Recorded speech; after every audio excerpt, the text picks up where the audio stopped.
Und wenn die Aktien steigen, dann verkauft man die.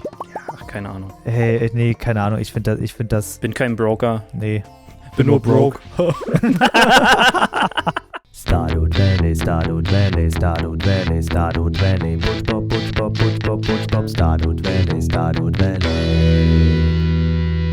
Oh yeah. Hallo und herzlich willkommen zurück zu Butch Bob 42 Spielen Stardew Valley. Mein Name ist Butch. Und ich bin Bob. Und wir spielen Stardew Valley und wenn euch das gefällt, lasst gerne ein Like da, lasst ein Abo da, aktiviert die Glocke und den ganzen anderen Scheiß. Oh, ich habe Krabbenkuchen bekommen. Hey Bob, Cool. Du gehst in die Wildnis? Ich habe dir etwas besorgt. Nice, kriegst auch einen Knutsch dafür. Woher Ich weiß pack sie, dass du in die diesen Wildnis gehst? Krabbenkuchen einfach hier in die Truhe zu dem anderen essen. Aber ich müsste mir mal hier, glaube ich, eine Kiste hinstellen mit Amethysten, dass ich ihr morgens immer gleich einen Amethyst schenken kann. So, hier. Erstmal noch ein bisschen gießen.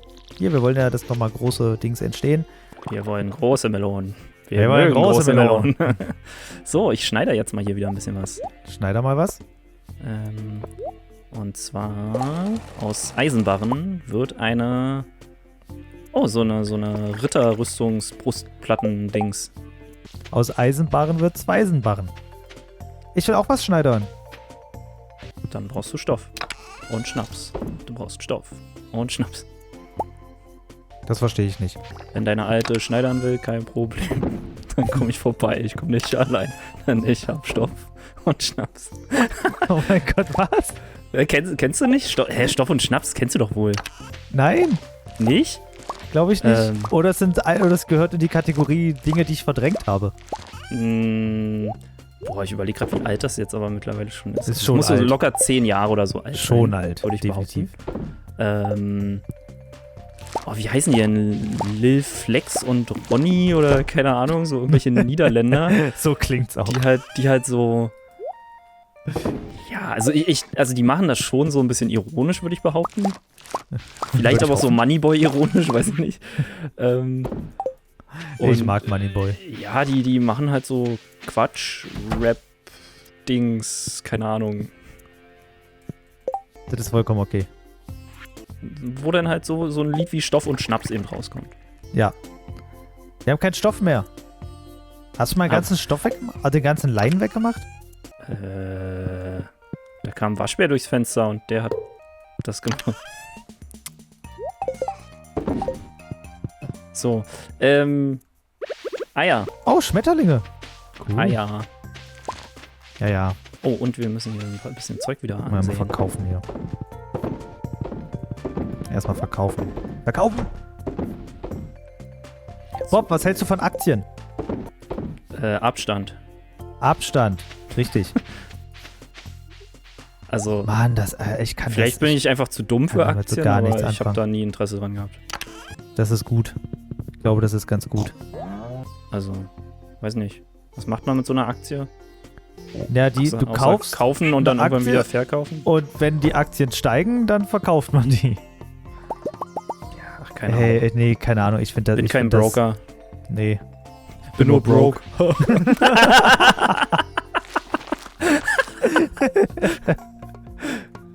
Oh, das war so klar. So klar war das. Herrlich. Ich kann den Trüffel nicht aufnehmen, weil das fette Schwein hier nicht weggeht. Und es ist wirklich ein Alter, wie fettes Schwein, redest du deswegen nun- durfte ich das sagen. Ich wollte Ihnen sagen, wie redest du denn über Penny, ey? Ich mag Penny. Penny ist nicht fett. Hey, soll ich mal Kaffee brauen? Nein, Warum nicht? weil es Kaffee ist. Aber du magst doch Kaffee. Ach, Ja, ich brauch nicht in 5 diesem Bohnen Spiel. dafür. Was, nicht in diesem Spiel? Nicht in diesem Spiel. Hä, klar. So. Also ich habe dich gefragt, ob ich Kaffee brauen soll, ne? Ach, brauen. Ach so, ja. Brauen. Ich habe bauen verstanden. Herstellen. Nee, nicht bauen. Nee, das ist mir doch ja, was du mit dem Kaffee machst, Junge. Weißt du, so. so ein richtiger heißer Kaffeejunge. Ist ein Heißer guter Kaffee. Schmied. Und sorg dafür, dass die Tür auch aufgeht, sonst hau ich dich da durch. Hier in der Infokat. Definitiv. Na, ich bitte doch drum. Großartig. Ganz, ganz großartig. Oh, ich habe 3 weitere uralte Früchte in Goldqualität. Fehlt uns nur noch Das eine. macht nichts. Ich muss noch Sachen wegpacken. Wir müssten eigentlich. Ist schon 12:12 Uhr, ey. Es ist schon wieder viel zu spät eigentlich für alles. Ja, stimmt. Wir haben schon wieder nichts geschafft. Ja, stimmt. Haben wir vielleicht hier. Na gut, aber wir können ja dann jetzt mal über Tenet endlich reden. Weil du den ja mittlerweile geguckt hast. Jetzt über Tenet reden. Ja. Okay. Aber wenn wir sonst nichts mehr am Tag schaffen. Alter, über Tenet kann man doch immer mal noch schnell mal reden. Man kann immer noch mal schnell über. Okay, ja, nee, klar, gar kein Problem. Los geht's. Ja, wie fandest du denn den Film erstmal so allgemein? Gut. Okay. Was fandest du denn besonders gut vielleicht? Ich fand es gut, dass die frei geredet haben. Sie waren auch ganz gut vorbereitet. Ich fand das witzig. Okay. Ich fand Robert Pattinson sehr gut in dem Film. Muss ich ehrlich sagen. Warte. Achso, ja. Hier. Was ist er eigentlich? Edward ist er sonst, ne? Und der Junge, der am Ende stirbt. In beiden Filmen. Spoiler! Oh mein Gott, Spoiler! Echt, der stirbt in Twilight? Nein, aber in Harry Potter. Moment, wer ist er denn in Harry Potter? Cedric Diggory. Moment, was? Robert Pattinson ist Cedric Diggory in Echt? Harry Potter. Ja, na klar. Oh shit. Geil. Das wusste ich gar nicht. Ja, merke ich, dass du das nicht wusstest. Und da gibt's doch den bei Harry Potter und der Plastikpokal von Cold Mirror. Nennt sie ihn doch ganze Zeit. Ich bin der Junge, der am Ende stirbt. Ah, okay. Ich weiß nur, wer zur Hölle ist Amanda. Das ist mir noch im Gedächtnis. Wer zur Hölle ist Amanda? Ach, krass, ey. Robert Pattinson ist. Ja. Ist, ja, okay. Ja, vor allem, ey, gut, dass Rico und ich den einen Tag erst Endgegner Harry Potter beide Folgen geguckt haben. Aber ich bin halt bei Harry Potter. Ich habe die Filme halt einmal gesehen. Also einmal richtig gesehen. Und danach habe ich die halt vergessen da gelegt oder so. Nee, also. Ich gucke wirklich Harry Potter mindestens einmal im Jahr durch. Ärgere mich dann zwar immer wieder, aber ja. Die Bücher habe ich ja sehr oft gelesen. Übrigens, an alle Harry Potter-Fans, lest noch mal Harry Potter 5. Der ist so unglaublich gut. Völlig aus dem Nix. Also wirklich, wenn man jahrelang nur die Filme geguckt hat, dann vergisst man total, wie gut dieses Buch ist. Weil der Film ist gar nicht mal so geil als Buchverfilmung. Und man vergisst einfach total viel, was da eigentlich abgeht. Okay. Ey, aber der 5., der ist Wahnsinn. Also das ist ein verdammt gutes Buch, gerade das Ende. Nee, das ist geil. Das ist voll gut. Zieht euch das rein. Auch das Buch, wo Dumbledore am besten ist. Also. Okay. Wie würdest du sagen, so im Vergleich zu Tenet? Stimmt, wir hatten ein ganz anderes Thema. Ja, ich weiß. Tut mir leid, dass ich da so Deswegen so im Vergleich zu Tenet? So. Tenet war, ich fand Tenet etwas bemüht. Also ich fand den schon sehr gut. Es hat unglaublich viel Spaß gemacht, den zu gucken. Ich fand das total toll, wie es mich so gemeinfuckt hat die ganze Zeit. Ja. Das fand ich klasse. Ich weiß aber nicht, wenn man jetzt mal mehr drüber nachdenken würde, ob das alles so Sinn ergibt. Da bin ich mir gerade nicht so sicher. Na gut, also was meinst du jetzt mit Sinn ergeben? Also innerhalb in sich der schlüssig. Welt. Okay, ich wollte eben sagen, weil nee, Zeitumkehrung und so ist halt, naja. Ja, okay. Aber nee, an sich fand ich den sehr gut. Ich fand die Auflösung krass. Ich weiß jetzt nur nicht, in welche, ich müsste den auch nochmal gucken, aber ich weiß jetzt nicht, in welche Richtung das jetzt eigentlich gehen sollte. Weil wenn man jetzt mal zum Beispiel vergleicht mit Inception, wo der Vergleich ja schon nahe liegt, weil vom gleichen Typen und war ja auch so ein Mindfuck-Film. Hast du mein Pferd genommen? Nein. Und dein Pferd? Nein. Ich habe meins und Bolles. Hier steht einfach so eins irgendwo rum. Sehr gut. Oh, jetzt bin Nämlich wohl das. Was mache ich jetzt eigentlich gerade? Ich laufe schon wieder gerade völlig bescheuert in der Gegend rum. Tut mir leid. Naja, aber ich fand den, zum Beispiel im Vergleich mit Inception fand ich Inception besser. Okay. Das war aber ein guter Film, also es war halt total cool gemacht, die ganzen Kampfszenen, das Rückwärts- und Vorwärts-Ding, das war geil. Also, kann ich nicht anders sagen. Ich fand den Plot an sich total cool. Hat mal ein bisschen was anders. Ne? Das war mal was anderes. Und ich mag Sachen, die anders sind und dabei auch noch ganz gut. Auch wenn die manchmal nicht so ganz durchdacht sind oder da auch mal Logikfehler sein können, das ist dann ja nicht so schlimm. Darum geht's nicht, weil schauspielerisch war es gut und allen anderen auch. So. Ja. Ja. Das war's von mir. Und was sagst du, Bob? Dazu kannst du gern die Stardew Valley-Folge, in der ich darüber gesprochen habe, nochmal gucken. Den muss ich erstmal wieder finden. Ich fand, wo soll ich da anfangen, ne? Vielleicht sollte ich beim Ende anfangen.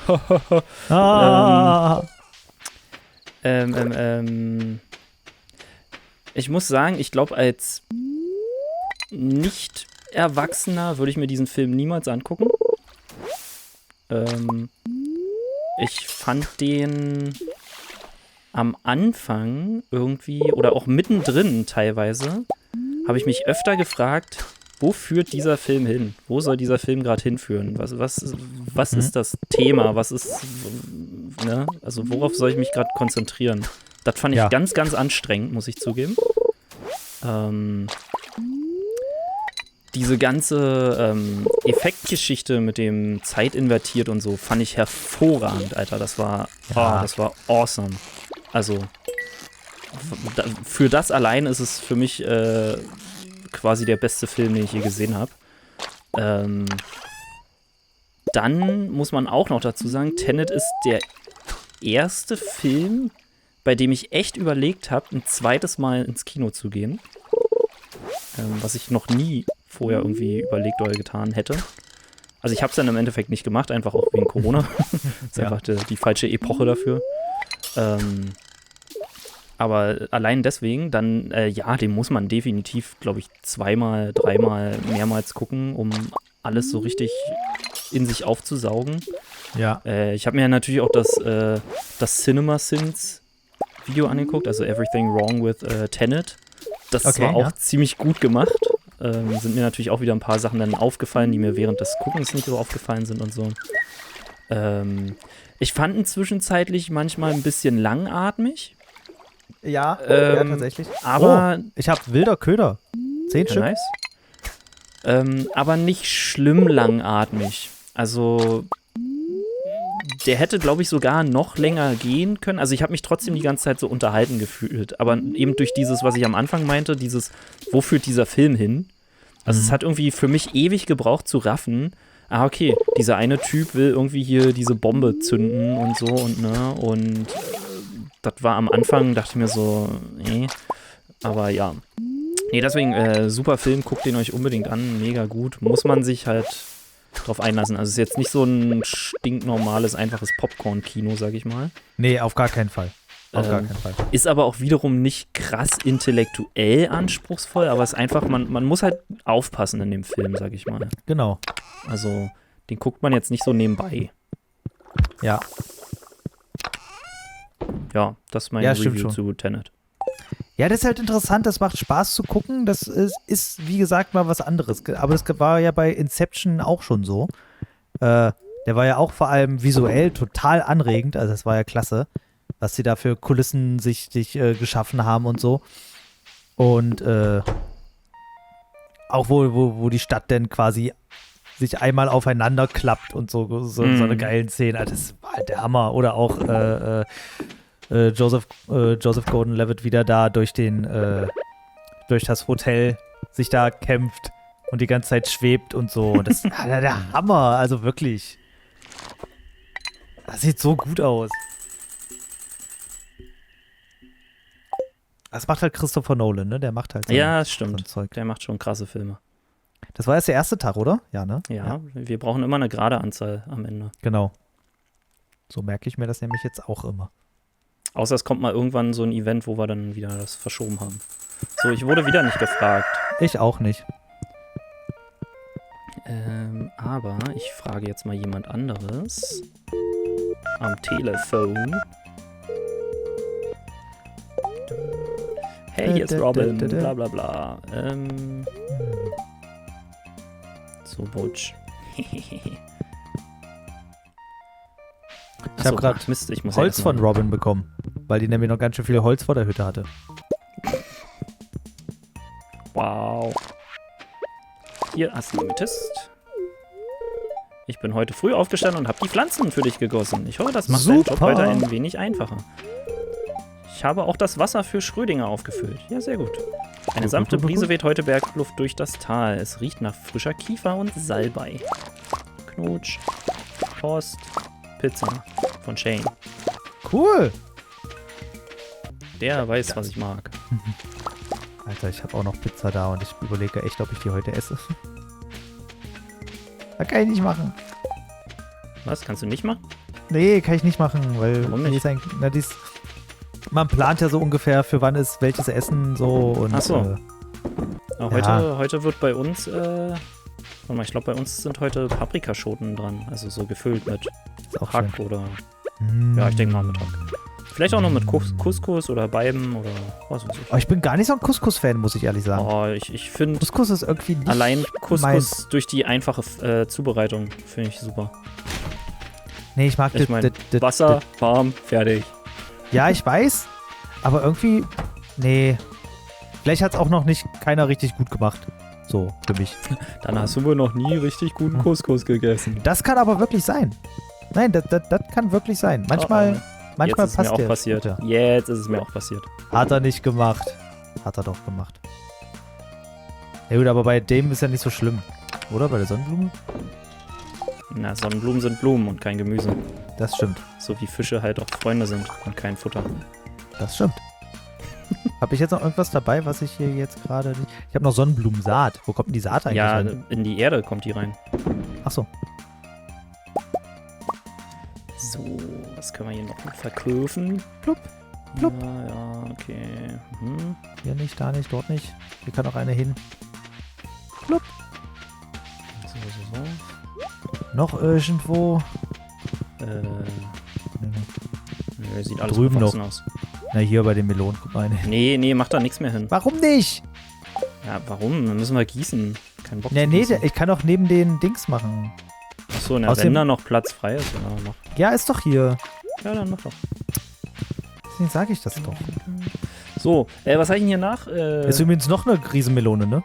Was habe ich denn hier nach? Achso, ja, dann hau die um. Mit der Axt? Ja, mit der Axt. Dann 18 Melonen. Oh, und wir haben das hier vom Bürgermeister. Die Quest hat eben bei mir geplinkt. Mit den 100 Melonen. Ach ja, stimmt. Also den können wir jetzt auch mal abgeben. 100 Melonen verkaufen. So, auf meinem Zettel steht noch, dass wir in Willys Bootshaus angeln sollen. Das haben wir aber natürlich schon gemacht.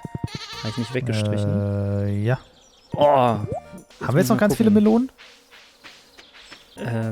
Oder soll ich die restlichen auch noch?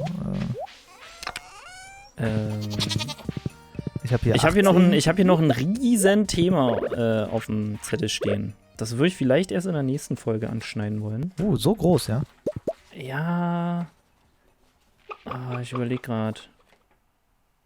Alter, wo sind denn unsere ganzen Melonen? Haben wir die verkauft? Hast du die verkauft? Hä, wieso? Die sind doch da in der in der Fruchtkiste. Ja. Warum waren denn welche in der Gemüsekiste drin? Na, wahrscheinlich, weil du sie da reingepackt hast. Das kann überhaupt nicht sein. Butch. Bob. Kennst du die 5 Languages of Love? Italienisch, Französisch, Deutsch. Deutsch ist richtig. Nee, tatsächlich geht es dabei nicht um echte Sprachen. Das ist, Dann nicht. Ich glaube, es basiert, soweit ich weiß, auf einem Buch. Ich glaube, ein amerikanisches Buch. Ich habe dadurch durch Good Mythical Morning mal erfahren, vor etlichen Jahren.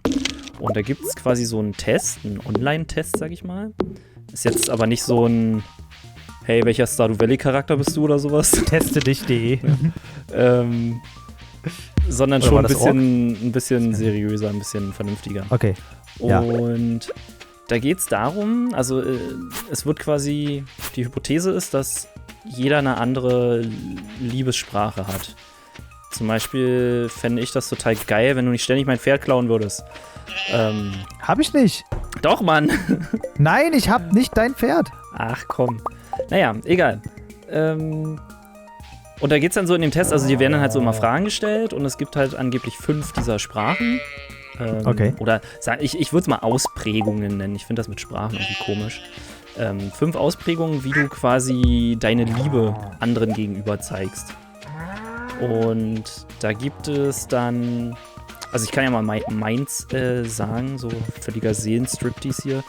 Bei mir steht zum Beispiel auf Nummer 1 Quality Time. Also das ist, wenn du halt am liebsten zeigst du ihm deine Liebe, wenn du einfach Zeit mit deinem Partner verbringst oder deiner Partnerin. Ja.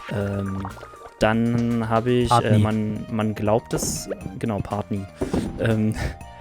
Dann, man glaubt es kaum, das zweite bei mir ist tatsächlich, warte mal, wie hieß es, glaube ich, Physical, nee, warte, hier kann ich ja gucken. Ja doch, Physical Touch. Das würden jetzt viele bei mir nicht vermuten, aber ich fasse halt einfach nicht so gern Leute an. Das stimmt. Aber beim Partner ist es ja einfach mal was anderes. Auch beim YouTube-Partner. Was habe ich mir, was habe ich noch? Achso, Words of Affirmation. Also ich quasi, mag dich. Ja, genau, sowas. Ne? Ja. Dann hast du noch Acts of Service. Ich mag dich, nimm das. Nee. Nee, ich mag dich, ich mach das für dich. Genau, da machst du irgendwelche Sachen für den Partner. Dann hast du das, was du eben noch gesagt hast, das 5. ist dann Receiving Gifts. Also das ist, wenn du Geschenke machst, um deine Liebe auszudrücken. Ja. Und das ist ein echt verdammt interessantes Ding. Leute, das kann ich euch hart empfehlen. Macht das mal. Also es ist, bei Quality Time hat es mich ehrlich gesagt nicht gewundert, dass das bei mir rausgekommen ist. Nö, das ja.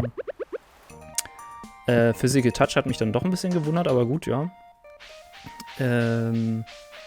Macht das mal und man macht das eigentlich eher für den Partner, wenn man es so will. Also, wenn man quasi dem Partner das Ergebnis davon mitteilt, kann sich das Partner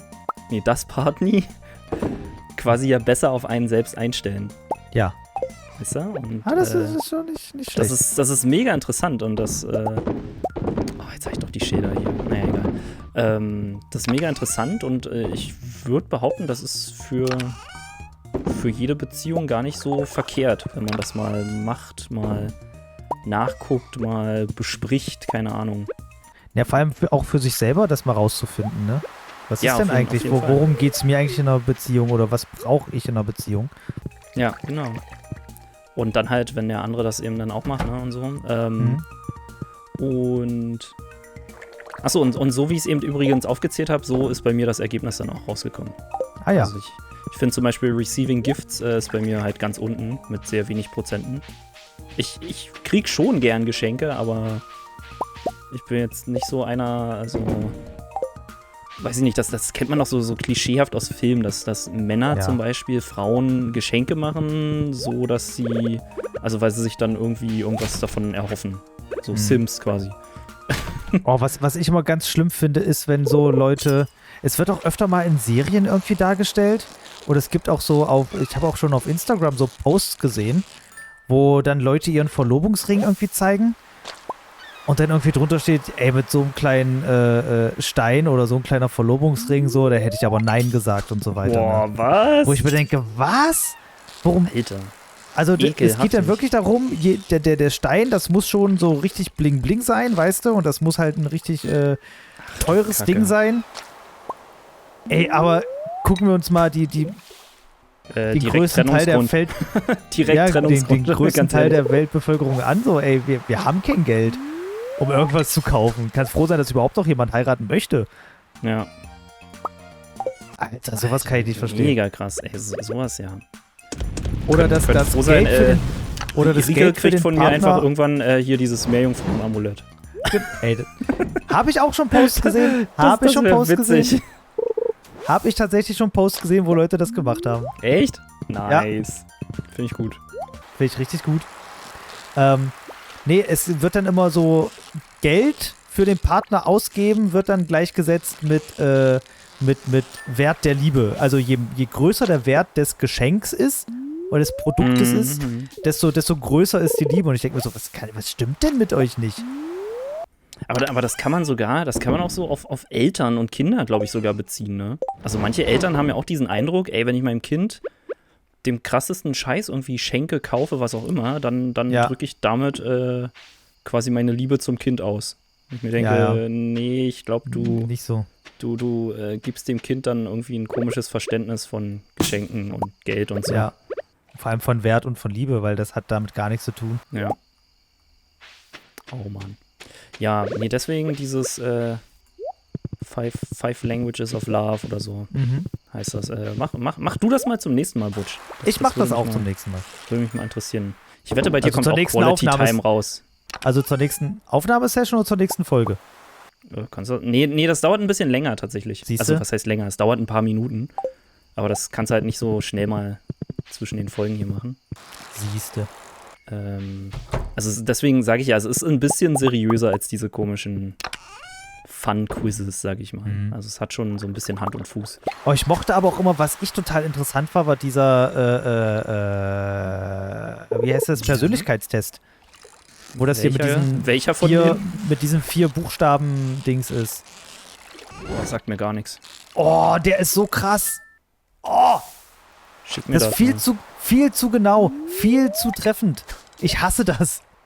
Okay. Weil dann kriegst du das Ergebnis und denkst dir so, aber ich will kein Soziopath sein. Hört auf, mich zu beobachten. Also, nee, es war wirklich, also als ich ihn das erste Mal gemacht habe, das ist schon, das war schon ein bisschen gruselig. Wirklich. Okay. Aber der ist voll gut. Dauert auch ein bisschen länger, ist aber sehr gut. Ist auch ein wirklich ein angesehener Test, anerkannter Test, genau. Dankeschön. Ich habe zurzeit echt Wortfindungsstörung. Weißt du, bei der letzten Sprachnachricht irgendwie, wo ich Aufsehen erregen, wollte ich eigentlich sagen. In der einen Sprachnachricht, die ich dir geschickt habe. Ja. Und das konnte ich nicht sagen. Aufregen ersehen. Ich wollte irgendwie Aufregen ersehen. Irgendwie wollte ich sagen. Und das ging halt gar nicht. Nee, ich muss wieder lernen zu sprechen. Wir haben jetzt eine Weile nicht wirklich aufgenommen, so richtig. Ne? Ich habe eine Weile lang nicht gestreamt, das habe ich richtig gemerkt. Naja, macht ja nichts. Passiert. Jetzt geht's ja wieder hier volle Pulle nach vorn. Truff. Haben wir noch einen Kugelfisch? Kann sein. Weiß ich nicht. Ich sag aber ja. Sandy braucht einen Kugelfisch. Ich habe auf jeden Fall Müll. Und eine Joja-Cola. Also Müll. Müll. Was ist da? Dieses Müll-Thema habe ich auch auf dem Zettel stehen. Aber ich verrate noch nicht, was es damit auf sich hat. Oh, ich könnte auch über Müll reden. Oh, ich reg mich die ganzen Tage schon wieder so viel auf. Ich glaube, wir meinen 2 verschiedene Sachen. Aber das bestimmt, aber ich reg mich so auf die letzte Zeit, ey. Mann. Wirklich. Können wir in der nächsten Folge drüber reden? Wird interessant. Oder, naja, was heißt interessant? Ich kann mir mal wieder Luft machen. Bling. Moment, das suggeriert. Hey, Moment, was ist hier? Sonderauftrag Erntebestellung ist erfüllt. Sehr cool. Money. Money. Okay. So viel dazu. Nächste Folge geht's weiter. Oh ja. Macht hier diesen YouTube-Kram, ne, was man hier so macht. Und dann sehen wir uns auch in der nächsten Folge wieder. Jo. Lasst mal einen Kommentar da. Schreibt mal was in die Kommentare. Das wäre cool. Da würde ich mich freuen. Ja, schreibt einfach rein, was bei eurem Languages of Love Test rausgekommen ist.